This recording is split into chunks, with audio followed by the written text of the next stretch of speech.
Hello, everybody, and welcome back to Madden 2005 in the Oakland Raiders franchise mode. And we are here in week number 6 at the trade deadline making some moves, and we have a deal already on the board with the Green Bay Packers. One of the few holes that do exist on this roster currently is left outside linebacker. We have a good middle and right outside linebacking situation, but left outside linebacker leaves a bit to be desired. So the Green Bay Packers are willing to offer us Hannibal Navies in exchange for one of our depth linebackers and a second-round pick. So Hannibal Navies has been a very impressive, at least defensive piece since he's joined Green Bay a few seasons ago, had high tackle numbers, also recording a good few number of sacks as well. He's relatively young, still not 30 yet. He's right there on the cusp, though, and so I figured he would be, as an 87 overall, he would be a huge addition. I think him having 2 years left means he's firmly in that year number 2 of this contract, which isn't worth a ton of money. We still have a little bit of cap room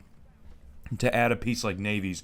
So we're going to send over one of our depth pieces and our second-round pick. I've already discussed before moving some picks. So, and then the next thing we're going to do is we're going to shop Mo Collins. Mo Collins has sat on the roster for a long time. We haven't used him. We're still using Ron Stone in place of him at right guard. And so it's finally time to shop Mo Collins and see if we can't get that, one, the numbers off the books and replace that second-round pick that we just used. So I'm going to deal with the Cardinals now because I figured that the Cardinals' second-round pick should at least have more values than R. It's currently listed at a D+, but I don't think the Cardinals are very good, so I'm not sure how it's evaluating that. But we're going to take that second-round pick back from Arizona, and now we're going to deal our first-round pick to the Titans for a cornerback, which surprisingly is another area of need. Now, it might not seem like it between Philip Buchanan and Nnamdi Asomugha, but Nnamdi Asomugha really has not developed exactly how I was hoping so. He's still a 79 overall, so I really want a shored-up piece on the other side of Philip Buchanan heading into a deep postseason run if we are going to get that. So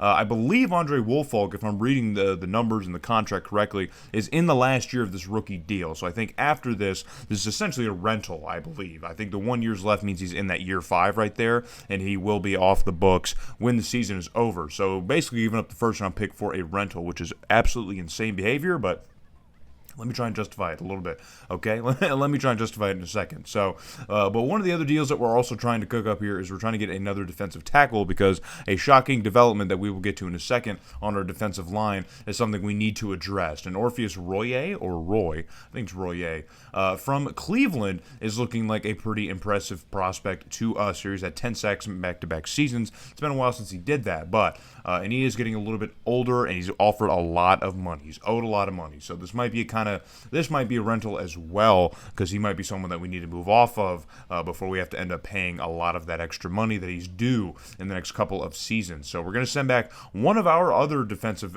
tackle prospects, and we're also going to send the second that we got from Arizona and a third, because as I explained, as we found out in the offseason, popping the seal on moving off draft capital, it kind of opens the door to really kind of shoring up a lot of the holes on the roster. So, but this is the development on the defensive line I was talking about. But Tony Williams, who we signed in the offseason as a free agent, really has not provided a lot of what I was hoping for on the defensive line in terms of depth.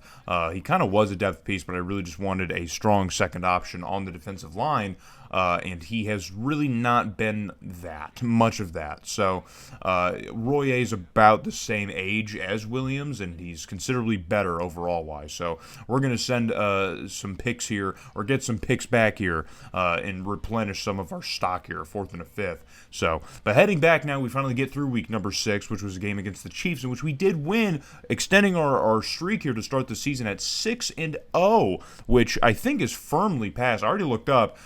This is a franchise record. The Raiders have never started 6-0. I think the best is 4-0. They've had a lot of great seasons in their history, but they've never started off that great. They've always lost a game in the first few weeks of the year. But yeah, so they've never had a 6-0 start in franchise history. I think even a 5-0 start they've never had.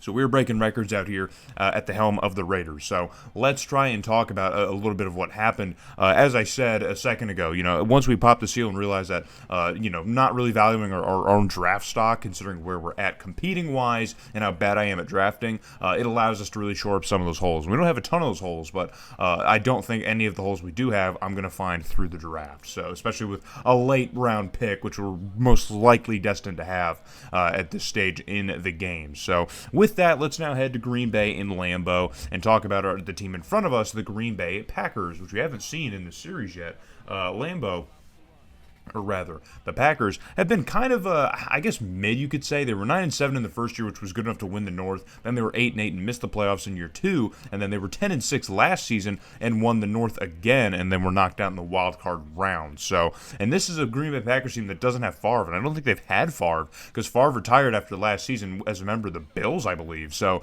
they haven't had him for a while. But Brian Greasy's the starter for the Packers, and this is his first season as a starter. So I don't know what they were doing at quarterback last year, or all this time in the sim, but they've been kind of fumbling around with it here. And Justin Gage, showboating before he even gets to the end zone, is going to continue to drive me insane. But when you have the numbers that he does, I guess you can be a little bit cocky about that. But I mean, he wasn't even in the clear. I mean, what are we talking about, dude? You weren't even like away from anybody. You had the arm up for a second. Just embarrassing, honestly. But it gets us inside the 10, so I guess we'll roll with it here. So on second and goal, Couch back to pass here, fires it off back to that same side where Gage is. But I believe if the arm sleeves are to be believed, I believe that is Joey Galloway who came down with it.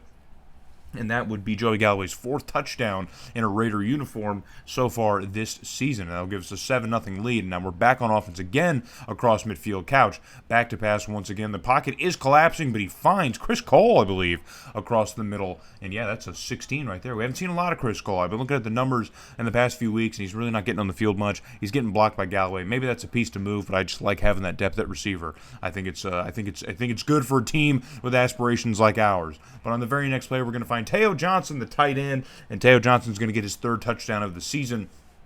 And it's our 2nd touchdown of the game, as Green Bay's secondary doesn't have much of an answer for us right now. So on 2nd and inches now, Greasy and the Packers finally moving, and it's going to be an interception. It's Ed Reed heading the other way, and he's got plenty of speed to get all the way into the end zone. And it's going to be a pick 6 for Mr. Ed Reed, one of our big free agent acquisitions. And we haven't seen a lot of dazzling plays. He's made them. Believe me, he has made them. But we haven't been able to see or watch a lot of them like this. So Ed Reed completely reads that perfectly. And, clear running lane all the way to the end zone for the pick 6. And now we have, before our very eyes, have taken a 21-0 lead over the Packers. And now deep in our own end here, our own 20, and it's going to be a pass to Joey Galloway. Now Joey Galloway relying on the speed here. He gets on his horse, and he's leading the caravan all the way to the end zone, and he's going to get into the end zone for another Raiders touchdown and another Joey Galloway touchdown. So that is going to be touchdown number 5, I believe. If the first touchdown that we scored was him, then yeah, that is touchdown number 5 on the year, and this is exactly why he's here, man. I guess that could be Chris Cole theoretically, but I'm fine that it's Joey Galloway. I think for the sake of the channel, I think it's cool. I think that's really, really cool. So, and just like that, ladies and germs, it is a 28-0 ball game here in Lambeau, if you can believe that. So, maybe the changes we made on defense are definitely working out here. So, but Greasy and the Packers are finally going to move a little bit here as that pass is going to be completed. I couldn't see exactly who completed it or who got it, but the first quarter comes to a close. Of course, we're hanging on to our 4-possession lead over Green Bay. You're 28-0. Can you believe it, man? Can you believe it? Over these Packers. So 3rd and 2 now for the Green Bay offense. And Greasy's going to hand this one off to Amon Green, and Warren Sapp from behind is going to drag him down before he can get to the first down markers. And Amon Green's a very, very interesting guy here. He's a very interesting player who's going to get stuffed up by Will Witherspoon. He's going to get in the backfield and bring down Amon Green before he can even get to the stick. So, man, we are just completely all over the run right now. This defense is completely just dominant right now. We cannot be stopped, okay? And now Tim Couch going to lay one out downfield, and it's going to be Jerry Porter all the way to the end zone here, and that is going to be touchdown number 5 for Mr. Porter, if you can believe it, what your eyes are seeing. But, yeah, I want to talk about Amon Green for a second because he missed the entire 2006 season. I guess he had a season-ending injury maybe in preseason, but before that, this dude was lights out. The dude was, like, amazing. He had 1,300-plus yard seasons back-to-back years, had 14 touchdowns in the 2005 season. He's been great.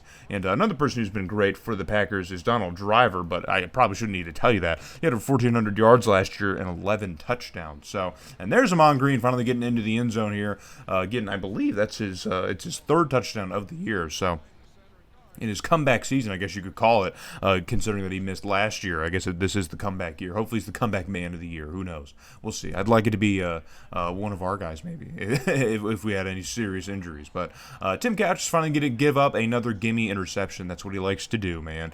It's just like Rich Gannon in year one, but not nearly as bad. But that is interception number 6 on the year, but he also has touchdowns number like 18 and 19 in this game. So who's really keeping score? I mean, really. And Warren Sapp with another big play here, getting the fumble recovery. I believe one of our free agent pickups, I think it might have been Royer, who got the sack, though, and caused the fumble. So big contributions from our new pickups here, and just the defense in general. And now we're heading the other way, and Justin Gage with another nice completion to get us within striking distance of the end zone. So 3rd and goal now it's going to be. We're trying to get in there, and Couch fires the one off to the back of the end zone, and we're going to find... Is that Joey Galloway again? I saw the sleeves. Was that Joey Galloway again? You got to be kidding me. Also, that cheese scepter that Packers fan has is goated. Same with the antlers. If there aren't Green Bay fans rocking the antler helmet, they need to. They absolutely need to. And now on 3rd and 5 for the Packers, Greasy's going to lay one up downfield, an absolute prayer of a football, and that pass is going to be completed, and now they're going to try and reshuffle the deck and get back up to the line of scrimmage, which is the 3-yard line, with a minute and a half ticking away here in the first half. And now Greasy, under some pressure, gets absolutely clobbered as he lets go of it. I couldn't see who that was. It just happened so fast. But now it's going to be 3rd and goal. We're going to fast forward to for the Green Bay offense, and Amon Green is going to get stuffed up once again by Warren Sapp, because he just keeps getting in there, man. The Packers' offensive line just does not seem to have an answer right now. We haven't seen this much dominance from our D-line, like, at all in this series, so maybe what we're changing is working. So, but the Packers are going to take the 3 points, and now it's going to be 42-10 at the end of the first half. 42-10. You have not seen this kind of defense from this Raiders team at all in this entire series, man, so... Shout out to the boys. And now it's 3rd and 13 for the Packers offense as they're kicking things off for us here in the third quarter. Greasy's going to pump fake, and then he's going to unload, and he's going to find a receiver in the end zone. And who else, man, but Javon Walker, who's listed as questionable for this game. He's appeared in a game so far this year, but he hasn't really started or played a whole lot in the season. He's been nursing an injury, but he is in this game. So, and that's the only points that would happen. We would add a field goal, so it's 45-17 heading into the fourth quarter. But now the Packers are back again on offense. Greasy's going to drop back here and flips one out. It's going to be intercepted by Ed Reed again. Ed Reed's got another interception. This time it's not going to be a pick six, but it's still going to be a nice interception for the boy. So got to pad those stats, baby. So at midfield now, 1st and 10. We've added another field goal off of that interception, so it's 48-17. And now Fargas. Oh, come on now, Justin Fargas. Don't do it to him. Don't do it to him. Justin Fargas is going to get touchdown number 5 on the season. It's not a comeback. I mean, he only missed a couple games, but it feels like a comeback because he's just been on an absolute tear since he's been back and healthy in the lineup. And after just breaking one tackle, just completely burst through the seam. And that's going to be another touchdown, the final touchdown of the game. The Packers would add one in like the closing seconds. It didn't really matter. But 55-24 is your score, and this is probably one of the most dominant performances you've seen from this Raiders team. Now, remember, this defense did only give up 3 points to the Titans just a couple weeks ago. But, I mean, still, even in our sim scores, our defense isn't allowing a ton of points, and we're still scoring a good amount of points. So everything is working right now for this team. We are firing on every conceivable cylinder. I mean, if you look at the yardage numbers, it's still not good from the defensive perspective. You know, giving up 7 of 15 third downs is probably not great either, but, you know, it's all in the scores, man. Bend don't break, baby. Bend don't break. I just hope it doesn't break at a very inopportune time, but we're not gonna worry about that sort of thing here. So, looking over the stats for the game, Tim Couch, another great game, 5 touchdowns. That brings him up to 21 on the year. He's got 21 touchdowns on the year to 6 interceptions. So, yeah, put that in your pipe and smoke it, bud. And almost 100 yards for Justin Fargas. He's got well over 300 already on the year. I think that gets him for 400 now. And Joey Galloway with 3 touchdowns today. Golly, have yourself a day, Mr. Galloway. And that's exactly why he's here, okay? That is why he's here. Hannibal Navy is our new pickup. 2nd on the team in tackles. Also has a TFL. Royer does have a sack, like I thought, as well. So our new trade acquisitions already, you know, doing big things. So when we get back to the hub world now, we do lose our first game to the Chargers in crushing fashion. We're putting together a decent season, but we do bounce back in the win column after our bye week by beating the Vikings, and that's going to take us into a pretty big AFC matchup against the Bengals, who are struggling to find some sort of consistency here, trying to get above 500. And so now we're heading to Cincinnati, heading to Ohio here for a game against the Bengals. So hope to see you guys there as we continue winning.